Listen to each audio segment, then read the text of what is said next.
एक आदमी ने एक बहुत ही खूबसूरत लड़की से शादी की। शादी के बाद दोनों की जिंदगी बहुत प्यार से गुजर रही थी। वह उसे बहुत चाहता था और उसकी खूबसूरती की हमेशा तारीफ किया करता था। लेकिन कुछ महीनों के बाद लड़की चर्म रोग स्किन डिजीज से ग्रसित हो गई और धीरे धीरे उसकी खूबसूरती जाने लगी। खुद को इस तरह देख उसके मन में डर समाने लगा कि यदि वह बदसूरत हो गई तो उसका पति उससे नफरत करने लगेगा और वह उसकी नफरत बर्दाश्त नहीं कर पाएगी। इस बीच एक दिन पति को किसी काम से शहर से बाहर जाना पड़ा। काम खत्म कर जब वह घर वापस लौट रहा था, उसका एक्सीडेंट हो गया।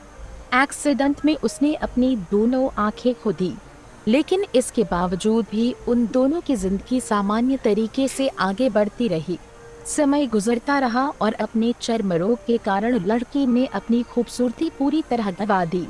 वह बदसूरत हो गई, लेकिन अंधे पति को इस बारे में कुछ भी पता नहीं था, इसलिए इसका उनके खुशहाल विवाहित जीवन पर कोई प्रभाव नहीं पड़ा।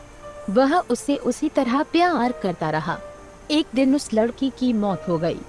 पति अब अकेला हो गया था। वह बहुत दुखी था। वह उस शहर को छोड़कर जाना चाहता था।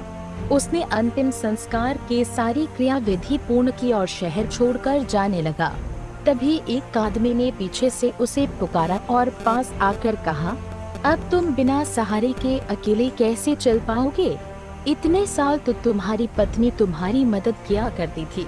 पति ने जवाब दिया, दोस्त, मैं अंधा नहीं हूँ, मैं बस अंधा होने का नाटक कर रहा था, क्योंकि यदि मेरी पत्नी को पता चल जाता कि मैं उसकी बदसूरती देख सकता हूँ, तो यह उसे उसके रोग से ज्यादा दर्द देता। इसलिए मैंने इतने साल अंधे होने का दिखावा किया। वह बहुत अच्छी पत्नी थी, मैं बस उसे खुश रखना चाहता था।